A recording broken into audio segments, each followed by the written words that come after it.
Orang itu tidak pernah tahu. Kadang-kadang Allah itu kita tidak pernah tahu. Andai kan boleh dibahasakan, kita tidak pernah tahu cara berpikir Tuhan. Jadi Allah itu zat yang mau, ya itu tadi otoritasnya penuh. Makanya saya pernah cerita di mana-mana, di kitab-kitab yang saya baca itu ada 2 orang yang ahli neraka, sudah di neraka. Ini sekaligus ijazah, saya ulang lagi sekaligus ijazah, bisa dipraktekkan nanti itu. Setelah itu 2 orang ini dipanggil ke surga sama Allah.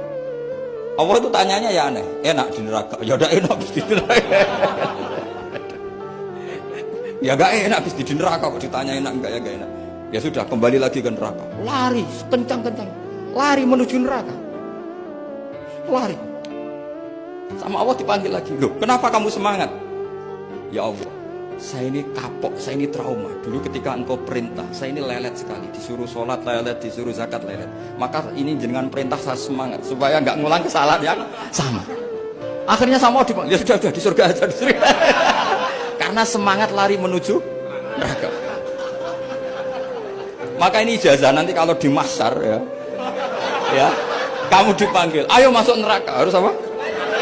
Semangat, semangat. Harus semangat. Oke Gusti, semangat.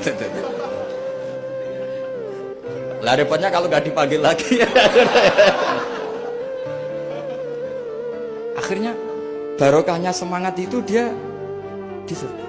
Kita tidak pernah tahu cara berpikir Tuhan, nanti kan boleh dibahasakan seperti itu. Yang satu, ayo kembali lagi ke neraka. Tolah itu, jalan oleh lagi. Sampai itu nggak semangat oleh lagi. Terus ditanya sama, kenapa kamu tolah gitu?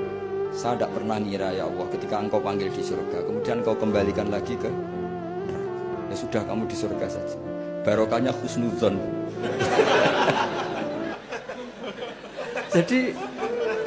jadi Tuhan itu unik. Makanya dalam tradisi ulama itu ad-dinu ar-riwayah, agama itu riwayat.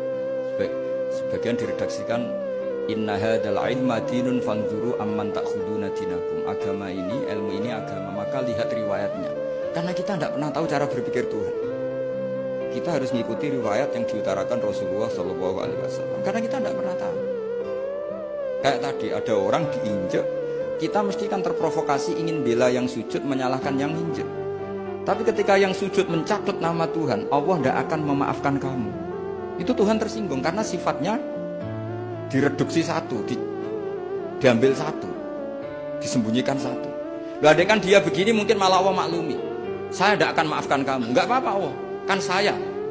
Kan tidak mencatut namanya Allah. Selama hidup saya tidak akan maafkan kamu. Allah nggak akan tersinggung. Karena dia sebagai manusia tentu punya dendam, punya rasa mangkal, punya emosi. Tapi kalau ketika bilang Allah tidak akan maafkan kamu, berarti dia mencatut statusnya Allah. Dan Allah disifatkan hanya satu dari sifatnya Allah, yaitu hanya sifat menyiksa. Padahal Allah punya sifat memaafkan.